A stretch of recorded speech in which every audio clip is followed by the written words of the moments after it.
বন্ধুরা দেখো আমি আজকে পটল চিংড়ি করার জন্য প্রথমে চিংড়ি মাছগুলো সুন্দর করে ভেজে নিয়েছি।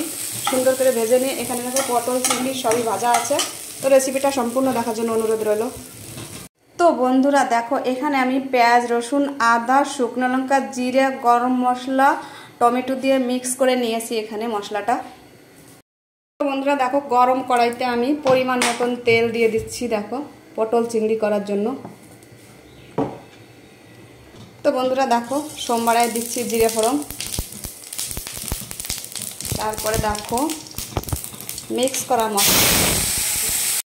বন্ধুরা দেখো মশলাটা দিয়ে গোটা তেজপাতা দিয়ে আমি নেড়ে চেড়ে নিচ্ছি মশলাটা।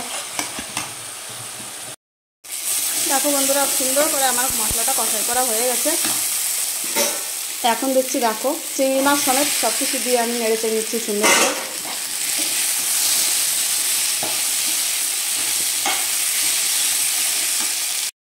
তো বন্ধুরা দেখো আমার সুন্দর করে কষানো হয়ে গেছে। তো এখন আমি দিয়ে দেবো এখানে জল। দেখো সুন্দর করে কষিয়ে নিয়েছি। তো পরিমাণ মতন জল দিয়ে দিচ্ছি এখানে।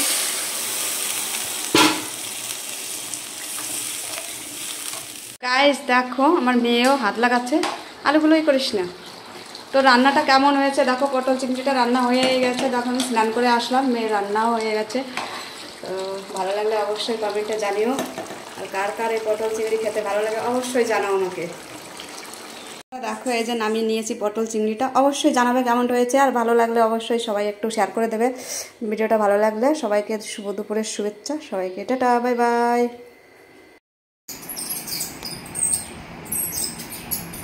গাইস আমার মা এত সুন্দর রান্না করে, দেখলে পুরো খেতে ইচ্ছা করে। কে কে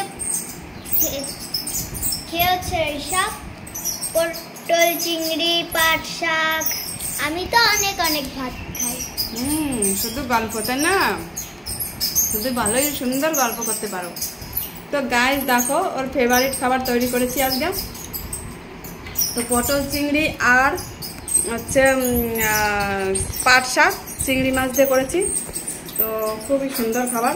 তো দেখো এক থালা ভাত খাওয়া যাবে এরকম শাক পাতা দিয়ে, আর চিংড়ি মাছ দিয়ে টমেটো দিয়ে পাট শাক করেছি। দারুণ খাবার কিন্তু। তো দেখো মেয়ে তো থুতলায় থুতলায় কথা বলছে তোমাদের সঙ্গে। গল্পর বেলায় ঠিক আছে, অথচ খাওয়ার বেলায় নেই। দেখি কেমন খায়, ভিডিও অন করেই রাখবো। তো বন্ধুরা কে কে তোমরা খাবে চলে আসো। এরকম খাবার কার কার পছন্দ হয় অবশ্যই জানাবে কমেন্টে, বলো। টাটা সবাইকে।